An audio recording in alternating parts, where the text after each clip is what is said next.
what's up? What's up? At magandang araw sa inyo lahat mga kabrokals. Ayan, dito naman tayo sa ating panibagong araw at panibagong vlog. Alright, so dito naman si Gwapong Kabang.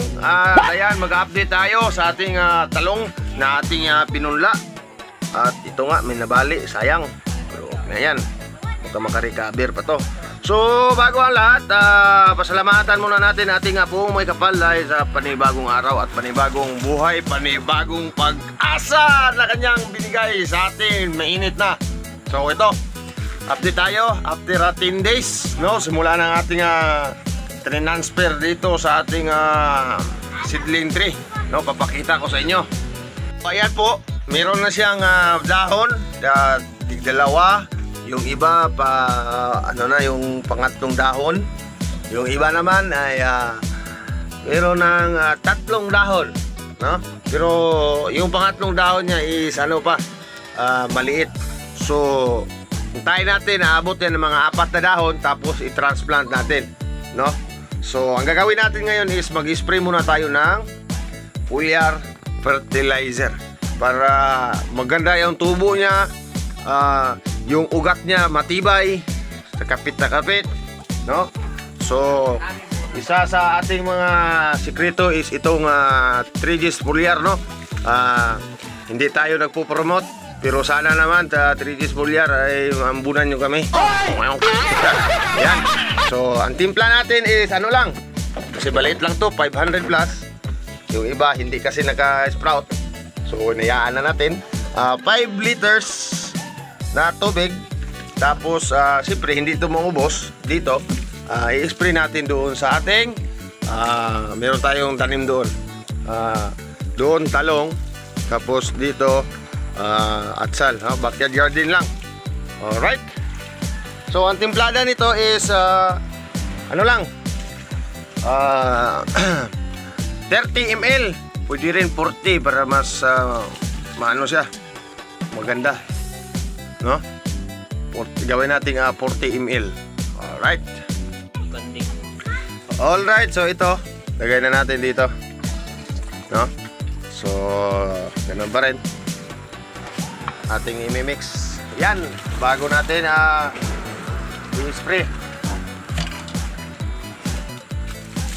So mix natin.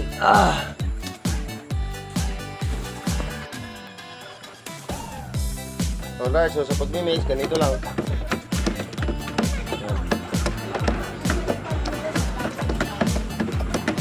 Pag-mix.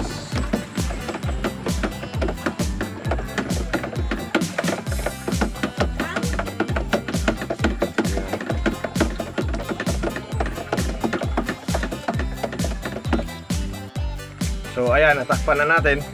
At siyempre muna natin dito.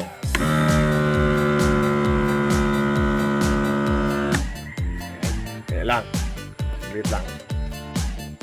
So ayan, pag-i-spray, simple lang. Dandaan lang, no?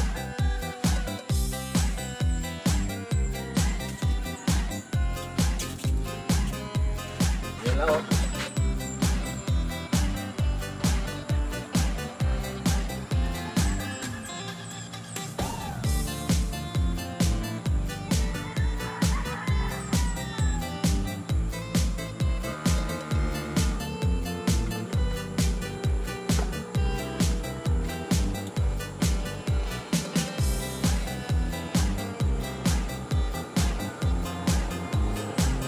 Dandaan lang yung adjust, maraming mabali.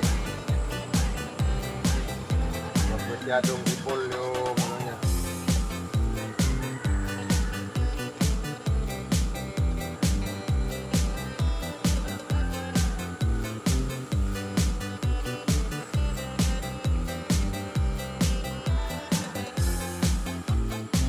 Kita natin ang nozzle to.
So ayan, tapos na.